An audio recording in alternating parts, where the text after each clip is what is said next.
¿Quién escribió la historia que crees conocer? En los próximos 60 segundos te mostraremos la pista que lo cambió todo. Un imperio sin capital. Un pueblo sin escritura que, sin embargo, reescribió la historia del mundo. Esta es la paradoja fundacional de los proto-indoeuropeos, nuestros ancestros lingüísticos y, en gran medida, genéticos. La historia nos cuenta que una cultura de pastores nómadas, los Yamnaya, desarrollaron un paquete de innovaciones tan disruptivo que barrieron continentes enteros. Esto desafía nuestra idea preconcebida de civilización, obligándonos a cuestionar si el verdadero poder reside en los muros de piedra o en la capacidad de moverse sin límites. Pero al examinar su éxito, al analizar las herramientas de su conquista, surge una pregunta incómoda, una disonancia en la melodía de la historia.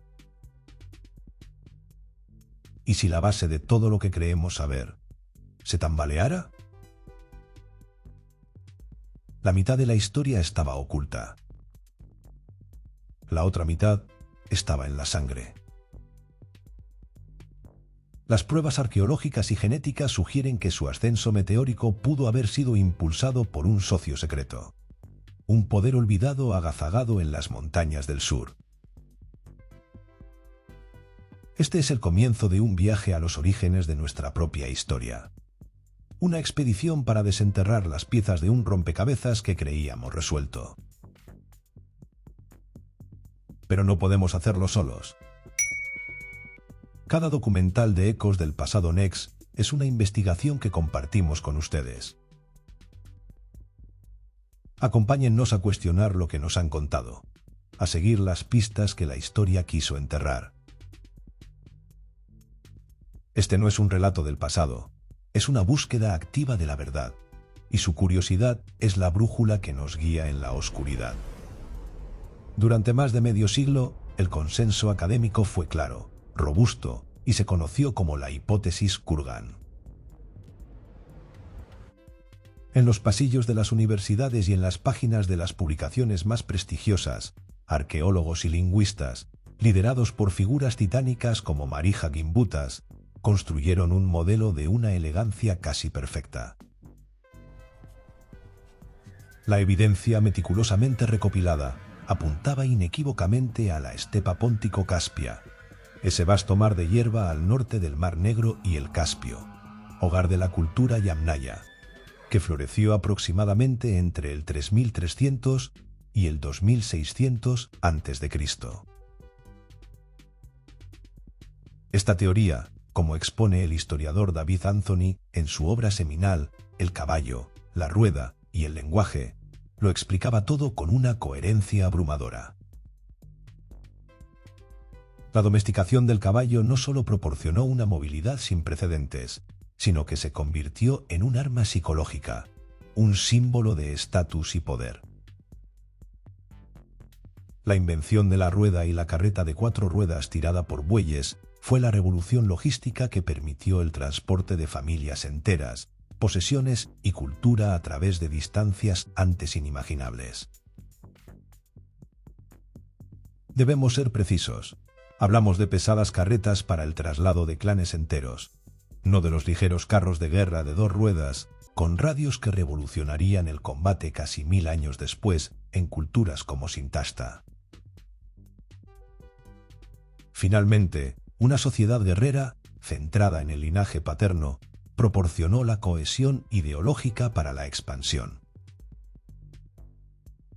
Una historia tan perfecta que yo mismo creí durante años. Para la comunidad académica se sentía como haber resuelto uno de los mayores puzzles de la historia. Cada kurgan excavado en Ucrania, cada raíz lingüística reconstruida en un laboratorio de Oxford, parecía una nueva confirmación del modelo.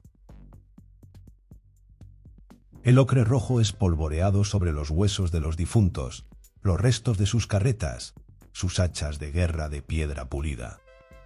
Todo contaba un relato claro y sin fisuras, el de un pueblo que se hizo a sí mismo. Los Yamnaya eran los protagonistas absolutos de esta epopeya. La historia parecía estaba cerrada. El modelo propuesto por académicos como David Anthony se convirtió en la narrativa canónica, sellada en los anales de la ciencia. Pero la Tierra guarda más secretos que los huesos. Guarda un código. En la última década, una revolución silenciosa ha sacado los cimientos de la historia, la del ADN antiguo. Lo que los huesos no podían decir, el ADN lo susurró. En laboratorios de Alemania y Estados Unidos, los científicos lograron algo impensable: leer el ADN de los muertos. Y lo que encontraron no encajaba. Pero encontraron algo que no encajaba. Los resultados eran inequívocos: una anomalía estadística demasiado grande para ser ignorada. Una porción sustancial, y en algunos individuos analizados, hasta casi la mitad de su ascendencia, no provenía de la estepa. Su origen estaba más al sur.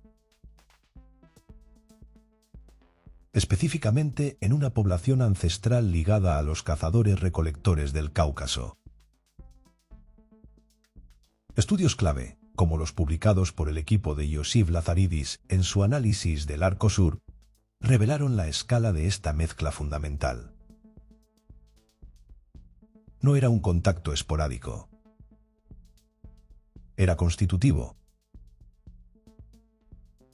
Era como encontrar el ADN de un extraño en una escena del crimen que se creía sellada. La tormenta perfecta no se había formado sola. Alguien o algo había sembrado las nubes. ¿Puede un código numérico reescribir una epopeya humana? Si esto te sorprende, espera a ver lo que revelará el ADN. Un hecho nuevo no crea una nueva historia. Crea una guerra. La revelación genética fracturó el consenso académico. La comunidad se dividió en dos trincheras intelectuales. La mezcla genética es innegable, sí, pero no cambia el hecho fundamental de que el motor de la expansión, el idioma, la ideología, el espíritu guerrero, seguía siendo inequívocamente de la estepa. El Cáucaso fue un contribuyente genético, un afluente, pero no el río principal. La cultura prima sobre la biología. ¿Cómo se puede separar la genética de la cultura? La mezcla no fue un accidente, fue el evento fundacional. El ADN del Cáucaso no llegó en el vacío. Llegó con un paquete de ideas, de tecnologías y de prestigio que transformó a los Yamnaya. La historiografía nunca es neutral. A menudo buscamos en el pasado un reflejo de lo que queremos creer sobre nosotros mismos. La idea de un origen puro se desvanece, reemplazada por una realidad de mezcla, adaptación y simbiosis. La discusión se siente como un tenso debate judicial, con cada bando presentando sus pruebas. Y aquí, en medio del debate, es fácil sentirse perdido. Si la genética nos dio la pista, la arqueología, reexaminada bajo esta nueva luz, nos dio el arma del crimen. La respuesta al enigma estaba esperando en las vitrinas de los museos del Cáucaso. La cultura conocida como Trialet y Banazor, que tuvo su apogeo en la Edad del Bronce Medio, aproximadamente entre el 2200 y el 1500 a.C., no era una civilización periférica. Eran maestros del metal. Su bronce arsenical era más duro, más letal y mantenía un filo más tiempo que el cobre puro de la estepa. En la Edad del Bronce, la metalurgia avanzada era el equivalente a la tecnología nuclear. Era el poder absoluto. Pero no solo exportaban tecnología, exportaban una nueva idea de poder. Sus líderes se enterraban en kurgans monumentales, palacios subterráneos llenos de tesoros, como el enigmático cáliz de plata de Trialeti.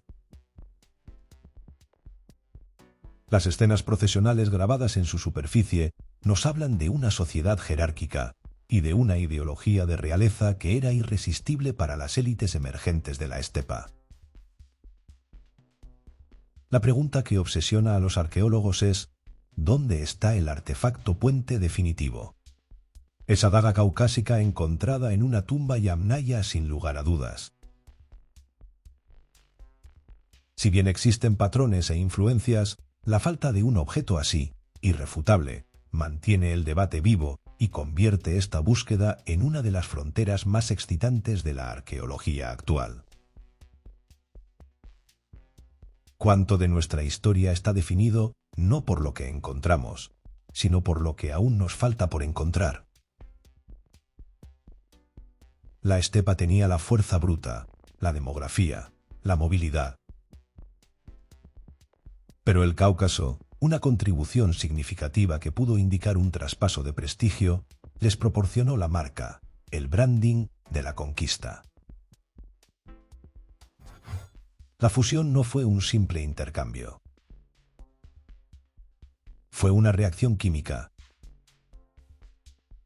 La movilidad de la estepa se combinó con la tecnología y la ideología del Cáucaso para crear un compuesto nuevo y explosivo. La fórmula de la conquista indoeuropea. No fue uno u otro. Fueron ambos. Juntos. Ese era el secreto. La historia del código kurgan no es solo sobre pueblos antiguos. Es un espejo que refleja nuestras obsesiones más profundas. Descubrimos que uno de los mayores movimientos de la historia humana no fue una conquista de un pueblo puro, sino una fusión compleja y creativa. Esto resuena poderosamente hoy, en un mundo que a menudo se obsesiona con la pureza, las fronteras y los orígenes únicos. La lección del Cáucaso y la estepa es radical. La fuerza no nace del aislamiento, sino del encuentro. La innovación no surge de la pureza, sino de la mezcla. Para ellos este encuentro fue probablemente un proceso tenso, a veces violento, pero finalmente transformador. Para nosotros es un recordatorio de que quizá la idea de un origen único es la mayor ficción de todas. En un mundo interconectado, donde las ideas y las personas fluyen a través de las fronteras como nunca antes, esta historia de la Edad del Bronce nos ofrece una perspectiva poderosa.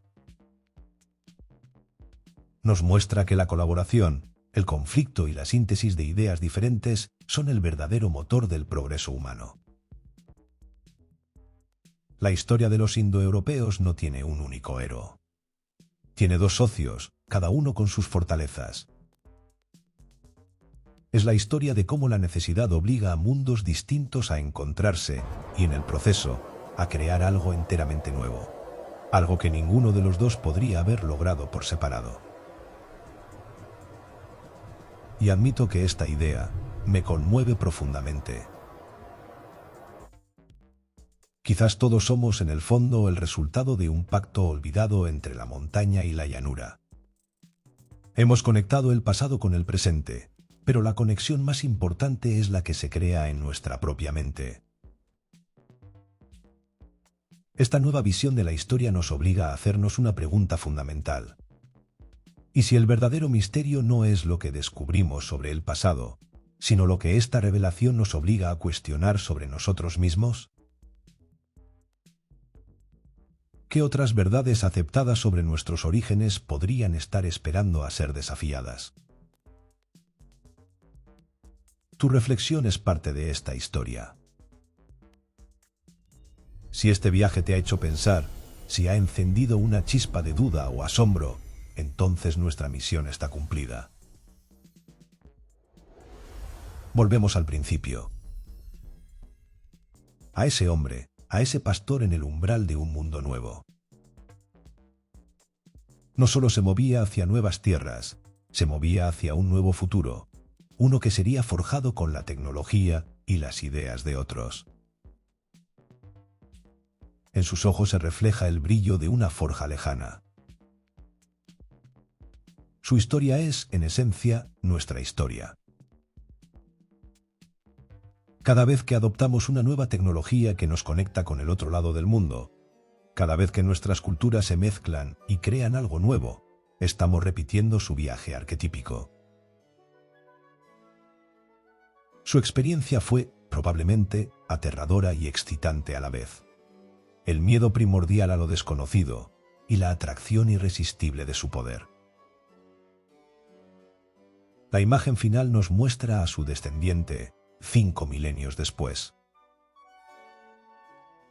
Un joven en una ciudad moderna, bulliciosa y global, mira la pantalla de su teléfono.